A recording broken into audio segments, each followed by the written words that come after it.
The water heater in my basement is 23 years old. It fired up this morning like it was installed last week.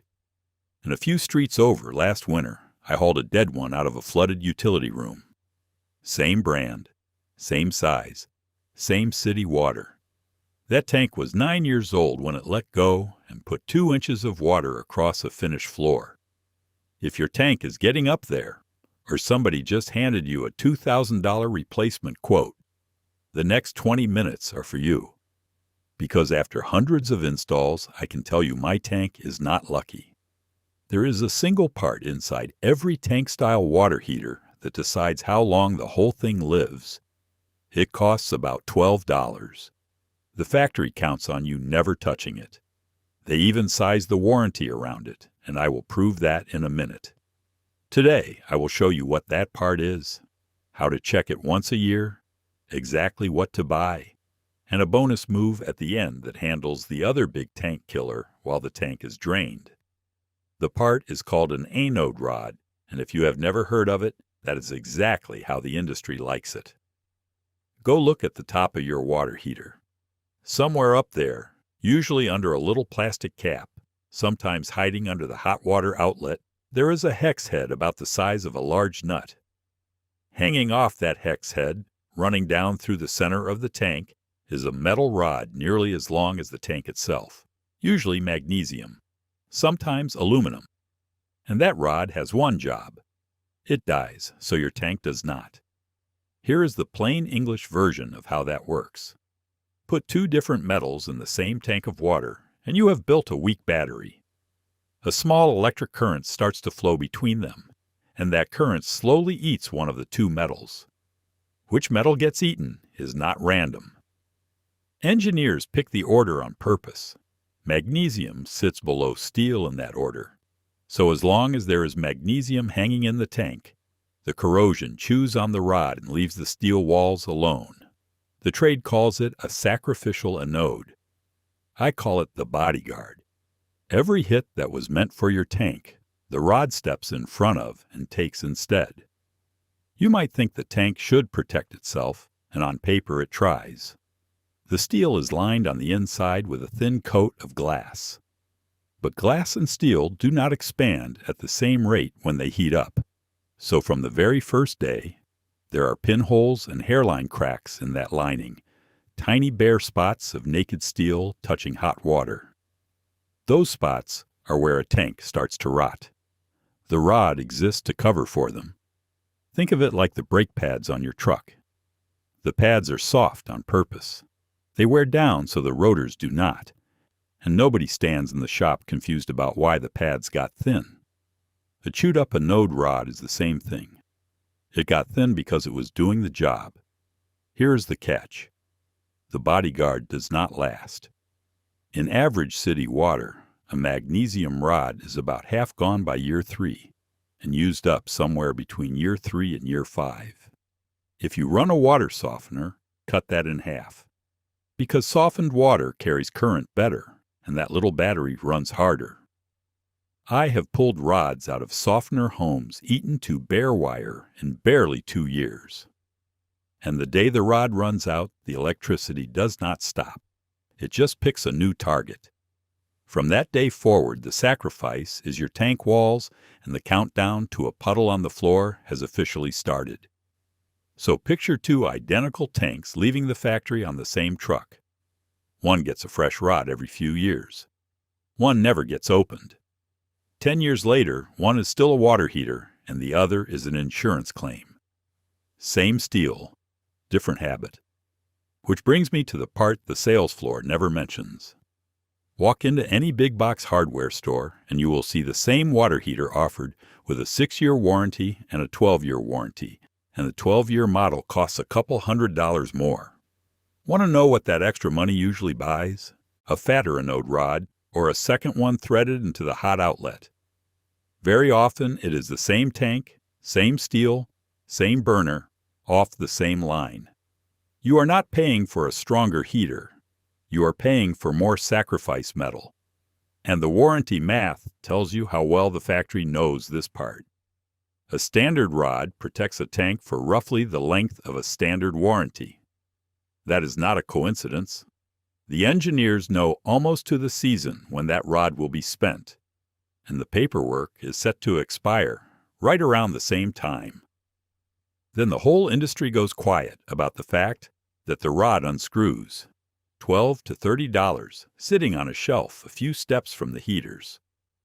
I have stood in that aisle and watched a man buy a brand new tank because his old one rusted out 8 feet from the $12 part that would have prevented it. Nobody in a store vest walked over to explain it, and I do not think it is some grand conspiracy. Replacement tanks simply pay better than rods. Meanwhile, ask around the trade. Ask a plumber how old the tank in his own basement is. Mine is 23. My old boss ran his to 26. I have pulled customer units at 18 and 19 years that were still going strong, and everyone had the same story behind it. Somebody was swapping the rod. The average tank in this country dies between year 8 and year 12. The tended ones run 20 to 25.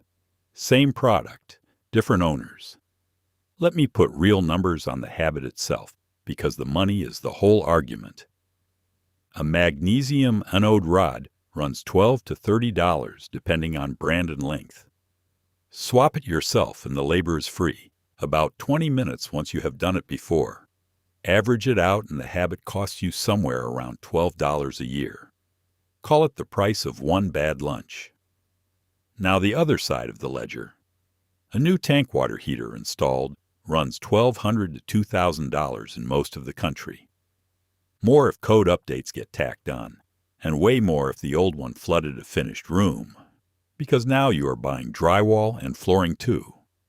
Stretch a tank from the average 10 years out past 20, and you have pushed a 4-figure bill a full decade down the road for about $100 in rods, total. And I want to be straight with you. This habit does not make a tank immortal. Thermostats fail, valves drip, heating elements burn out, and those are all cheap fixes. What the rod controls is the one failure that has no fix, a rusted-through tank wall. Rust-through is a death sentence. Everything else is a repair. And if your hot water has ever smelled like rotten eggs, stay for the problems section, because the permanent cure is in there and costs less than one service call. Quick pause. I wrote a guide called 50 Easy Plumbing Fixes that will save you $10,000. 50 repairs. Exactly like this one, laid out step by step, each one a Saturday job with basic hand tools. Every fix you handle yourself is a service call you never pay for. Scan the QR code on the screen, and it is yours. Now let me walk you through the yearly check itself, the same way I would teach a new apprentice. Slow, in order, with the mistakes flagged before you can make them. Step 1. Kill the energy. On an electric heater, that means the breaker. Flipped off at the panel, and if the panel is a mystery to you, shut off the main. Do not trust the switch on the unit. On a gas heater, turn the control dial down to the pilot setting, so the burner cannot fire while the tank is low. Here is why this step matters most. An electric heating element is designed to live underwater. Run it dry for even a few seconds and it burns out like a camera flash.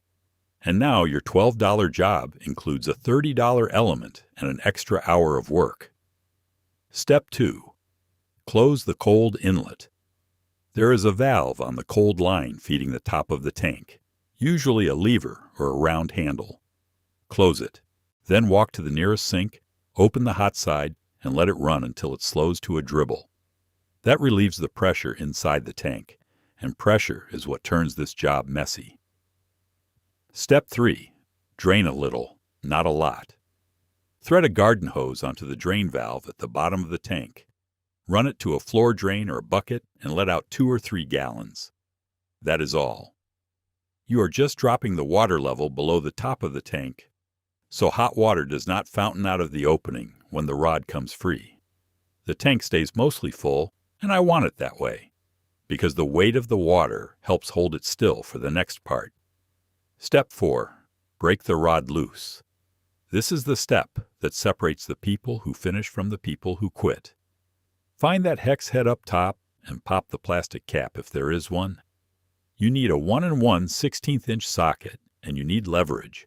So put that socket on a breaker bar, which is just a long-handled wrench with no ratchet inside, built for stubborn fasteners. The factory sends these rods out gorilla tight, and years of heat and mineral crust weld them tighter. Have a helper brace the tank so it cannot twist against the water lines. Then lean into the bar with steady pressure. If it will not move, do not start hammering on it. Grab a cordless impact driver with the right socket instead. An impact tool breaks stubborn threads free with fast little hammer blows instead of one big shove, and it works exactly where a breaker bar just spins the whole tank. In 35 years, I have met maybe a handful of rods an impact driver could not free. Step 5. Pull it and read it. The rod comes out slow and straight up. What you are holding is the health report for your tank. A rod crusted in white calcium with pitted gray metal underneath is normal. That is a rod on the job. What you are looking for is the core wire, the thin steel line the magnesium was cast around. If you can see bare wire anywhere, the sacrifice metal in that spot is gone. A few inches of exposed wire means replace it today. And my personal rule, the same rule running quietly in plumber basements all over the country, is do not even wait for wire. When the rod is about half eaten, swap it. Rods are cheap. Tanks are not. Step 6. The low ceiling problem. A full-length rod stands nearly as tall as the tank, and plenty of tanks live under floor joists with a foot of clearance. The fix is a segmented rod, the same metal cut into short links joined like a tent pole, so it folds as you feed it into the hole. It costs a few dollars more and installs exactly the same way. Step 7. Seat the new one. Wrap the threads with a few turns of Teflon tape. Start it by hand so you cannot cross-thread it, then snug it down with the socket. Snug means firm and seated. It does not mean everything you have. Step 8. Refill before power. Open the cold valve and leave that hot faucet at the sink running until the water flows smooth with no spitting or coughing, which tells you the air is out. Then, and only then, breaker back on or dial back to run. Give yourself an hour the first time through. Every year after that, it is a 20-minute habit. That is the whole ritual. But I have taught this to enough homeowners to know exactly where it goes sideways. So before you pick up a wrench, here are the fixes to the 4 problems that actually come up. Problem 1. The rod that laughs at your impact driver. It happens, mostly on tanks that went 15 years untouched. You can slip a length of steel pipe over the breaker bar handle for extra leverage. But the moment you see the tank body flexing or the water lines twisting, stop. A cracked fitting turns a $12 morning into a real plumbing repair. At that point, the rod and the tank have fused into one object, and your money is better spent watching that tank closely and planning its retirement than fighting it. Problem 2. The rotten egg smell. Some water supplies carry harmless sulfur bacteria. Those bacteria feed on the reaction coming off a magnesium rod, and they give off hydrogen sulfide, the classic rotten egg gas. It is not dangerous at these levels, but it will clear a bathroom. Swapping to an aluminum zinc rod helps in mild cases. The permanent cure is a powered anode. Instead of a metal that gives itself up, a powered anode is a titanium rod wired to a small transformer that plugs into a wall outlet and pushes a trickle of protective current into the tank.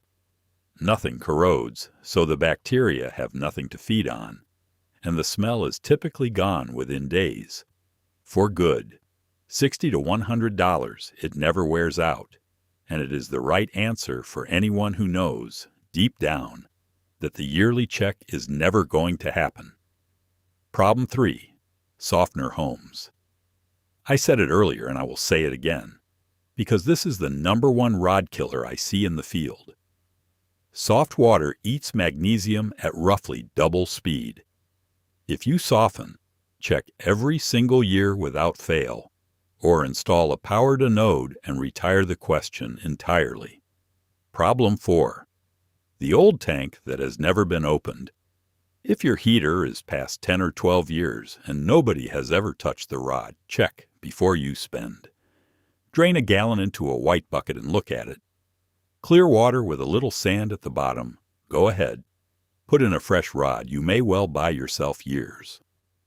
Rusty orange water, or flakes of metal in the bucket, means the walls themselves are already going, and a new rod at that point is a seatbelt on a car that already crashed. Do not spend another dime on that tank. Spend the time picking its replacement calmly on your schedule, instead of during an emergency on a holiday weekend at whatever price the truck quotes you. So let me boil the whole thing down into rules you can act on tonight. Tank under 6 years old. You are early, which is the best place to be. Put one repeating note on your phone calendar. Do the first check this weekend, and that tank should still be making hot water when the truck that delivered it is in a junkyard. Tank at 6 to 10 with a rod nobody has touched. Move this to the top of your list, because the odds are decent the rod is already spent. And a fresh one right now is the difference between a 12-year tank and a 20-year tank. Past 12 years with rusty drain water, be a grown-up about it. Stop investing, start planning, and enjoy the rare luxury of replacing a water heater with 3 quotes in hand instead of soaking wet at midnight. Softened water, yearly checks forever, or powered anode, pick one. Rotten egg smell, powered anode, done. And one honest caveat before anybody types an angry comment. If your tank is nearly new and still under factory warranty, read the paperwork first. Some brands get picky about who opens what while the coverage clock is running, and a 10-minute read protects a long warranty. None of this needs a license, a permit, or any specialty tool beyond that socket and bar. It needs a calendar note and the willingness to open the thing you own. Now the bonus I promised, and it is the easiest 15 minutes in home ownership, because the tank is already drained down and cool. Before you thread the new rod in, do a mini flush. With the garden hose still on the drain valve, open it, crack the cold inlet back on, and let the incoming water stir the bottom of the tank and push out whatever sits there. What comes out is sediment, the mineral sand that falls out of heated water and piles up down where the burner lives. A thick layer of it works like a blanket between the flame and the water, which is why old tanks rumble and pop like a popcorn machine. That sound is water boiling violently underneath the pile. Sediment makes the burner run longer, costs you gas or electricity every single day, and slowly cooks the bottom of the tank. Flush until the hose runs clear, close the valve, and you have handled the 2 biggest tank killers, rust and sediment, in one drained tank. 15 minutes once a year.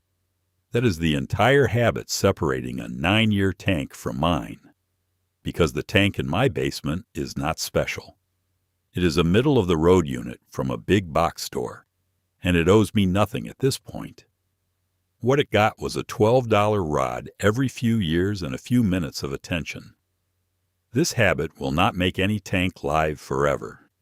It just makes sure you collect every year you already paid for, and usually a decade of years you did not. One last thing. The guide is called 50 Easy Plumbing Fixes That Will Save You $10,000, and its real value is judgment. You learn which repairs are safe to tackle yourself and which quotes are padded before anyone shows up. The QR code on the screen takes you there, and subscribe to the Mark Silverbridge channel for more honest plumbing fixes that keep money in your pocket.